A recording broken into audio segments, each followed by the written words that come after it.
Alors, pour conjuguer au passé à la forme cette fois-ci interrogative, je vais expliquer tout d'abord le processus et ensuite je vais prendre quelques exemples. Et vous verrez que c'est vraiment une mécanique simple qu'il va falloir juste essayer de mettre en pratique. Donc on va toujours, comme toujours, essayer de partir d'un exemple d'une phrase à la forme affirmative que je vais ensuite décliner à la forme interrogative, donc pour poser une question. Alors, prenons l'exemple de he played. Donc, encore une fois, on a le verbe to play qui est conjugué au prétérit, au passé, d'accord, au past simple, si on veut le dire en anglais. Donc, he played.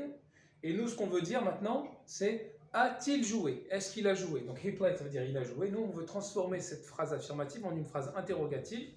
Donc, pour avoir une phrase interrogative, c'est très simple. On va juste devoir changer l'ordre des mots.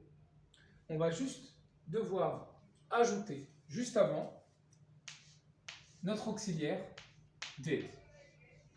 Tout simplement. Donc, ce he, du coup, retrouve un H minuscule. Ce n'est plus le début de la phrase. Le début de la phrase, c'est did, qui est en l'occurrence le verbe do au prétérit, au passé. Donc, ça donnera did he play, et là, regardez bien ce que je vais faire, je vais effacer ceci et mettre un point d'interrogation parce qu'il s'agit d'une question. Et voilà. Donc pour conjuguer à la forme interrogative au passé, ce qu'on va devoir faire, c'est l'auxiliaire did plus le sujet plus le verbe qui retrouve encore une fois sa forme infinitive, inf pour infinitive. Donc, de la même façon qu'à la forme négative, on avait didn't plus verbe à l'infinitif, ici, on va retrouver encore la forme infinitive. Pourquoi? Si vous vous posez la question, dites-vous qu'en fait, la marque du passé, elle est dans l'auxiliaire, d'accord? Et comme elle est dans l'auxiliaire, ça veut dire qu'on sait que la phrase va être à la forme, va être au passé, donc on ne va pas rajouter de nouveau la forme du passé, la marque du passé, qui est le ED, dans le verbe. Elle sera dans l'auxiliaire. Voilà, c'est vraiment pas plus compliqué que ça. Il suffit simplement, à chaque fois, d'appliquer la règle did plus sujet plus verbe, en n'oubliant pas le point d'interrogation.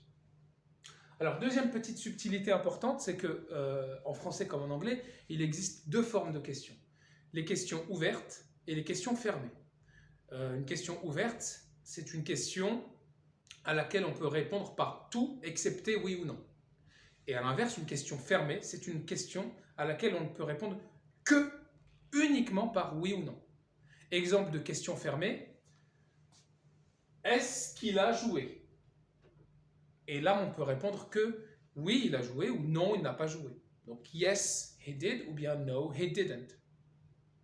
Alors que si on pose la question avec un pronom interrogatif, donc là, cette fois-ci, on va avoir une question ouverte, on va devoir utiliser un pronom interrogatif. Et les pronoms interrogatifs, je vais vous les noter ici. What, qui veut dire quoi ou qu'est-ce que. Who, qui veut dire qui. Where, qui veut dire où. When, qui veut dire quand. How, qui veut dire comment. Et en bonus également, why, qui veut dire pourquoi. Donc, quand une question va être ouverte, du coup, on va précéder le did par un pronom interrogatif. Ça donnera what did he play? À quoi a-t-il joué? Who did he play with? Avec qui a-t-il joué? Where did he play? Où a-t-il joué? When did he play? Quand a-t-il joué? How did he play? Comment a-t-il joué? Et why did he play? Pourquoi a-t-il joué? Donc, lorsqu'une question est ouverte, forcément, on va devoir utiliser un pronom interrogatif. Ces pronoms interrogatifs, il y en a encore d'autres, hein, mais si vous connaissez ceux-là, déjà, c'est très bien. C'est pour répondre aux questions où, quoi, quand, etc. Et pourquoi.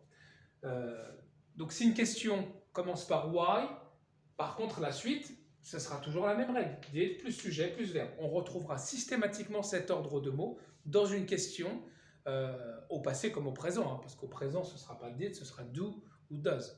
Mais ce sera toujours le même ordre de mots, auxiliaire, sujet, verbe, pour une question. Voilà.